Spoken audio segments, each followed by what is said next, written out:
Welcome back. Kathyryn Mademann was at one of the year's most anticipated events. Let's take a look.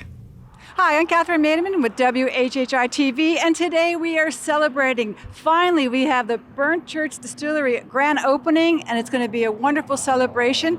I believe we're going to have lots of dignitaries here with the ribbon cutting, so let's go inside and find out. And I have John O'Toole visiting here at the wonderful celebration today. Nice to see you. Good to see you, Kathyryn. You know, I know you're so busy with the BC EDC program here in Beaufort County. What part of the program did you work with in building this building? Well, we got involved kind of on the early side. We work with the Department of Commerce to deliver some incentives to help them make this investment. When they started, we heard today the investment was $14 million. When they started with the concept, it came in at just under $8 million, $7.7 million. So Commerce put some incentives into the deal, and then County Council worked with them, working through a FILO. So we'll keep their taxes at the commercial rate instead of the very high manufacturing rate. So what do you think about this?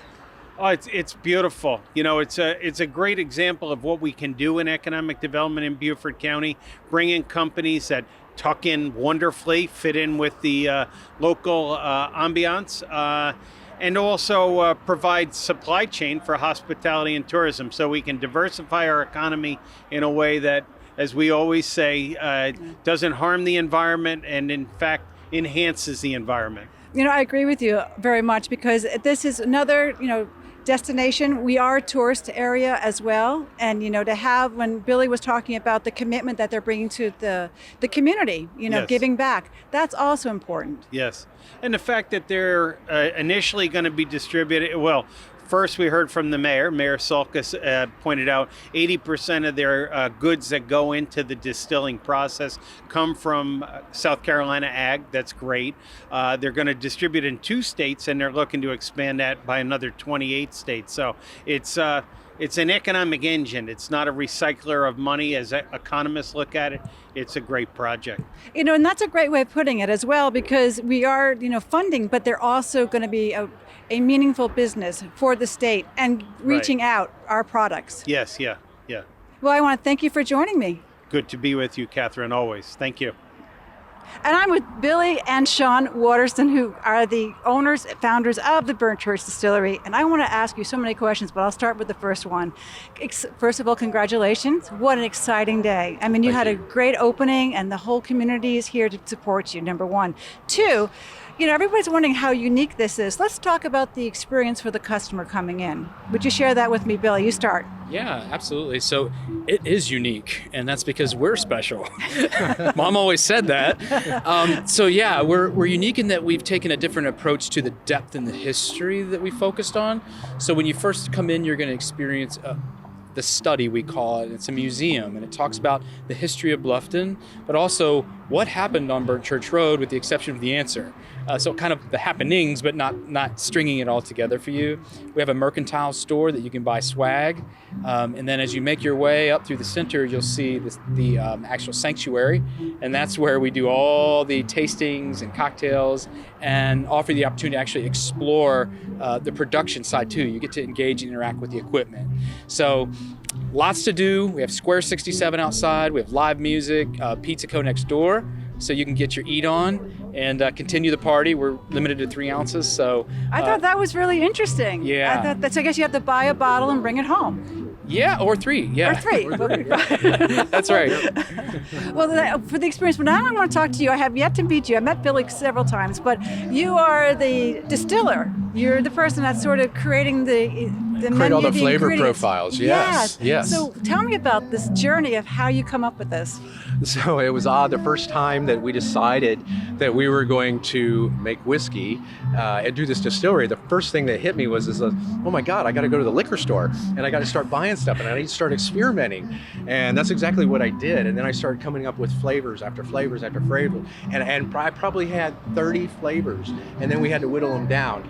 But one thing that we did was, as the stories and as I started actually educating myself as well, when we start talking brands, we start talking the stories behind it, then the mash bills, we created them around that. And it was just understanding what the contribution that the grain gives. And as you start to kind of, and of course I was cooking too in my kitchen, I just had to understand, what's this taste like if I cook it and I ferment it on a really small scale. And when you do that, then you understand the contribution. And once you do that, you can say, okay, I'm really feeling this flavor profile for, say, something like Bluffton with the Carolina Gold Rice. When you start talking Johnny Fever and what his favorite bourbon is, and then tweak it a little bit and make it ours or make it his, and we own that. Rye, what do you want to do with that? Anita's Choice, 6 grains, right? Mm-hmm. So we want to be super complex. And so what's the contribution of each one of those? So, and then of course I love gin too, so I need more flavors and forward. My moonshines, That's what I want to talk about, yes. Yeah. I mean we do vodka. He's a genius. I could go on. So I know, but we have whiskey, bourbon, vodka, gin, moonshine. So moonshine is like the unknown. It's the abyss. So what could that be? That's correct. Yes. And I also want to talk about is the Amethyst, because that is your yes. non-alcoholic as well. And Right. So what does Amethyst taste like? So Amethyst is one of the things when we first went through this whole exercise, and there's definitely a story behind it. We were kind of like, we didn't even know this category existed in terms of a non-alcoholic type spirit.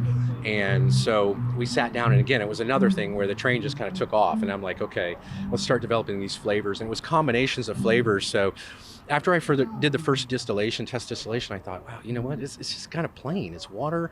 I got some flavor that carries through. Yeah, but so we started building layers. So you've got lemon, cucumber, serrano on one. So you start building layers of flavor in these. And then we need a little bit of an authenticity. We need a little tiny burn. You got to feel like you're, drinking some alcohol. You can treat as your base. The other one is blueberry ginger mint. So these were the ones that we kind of pared down. I had about 6.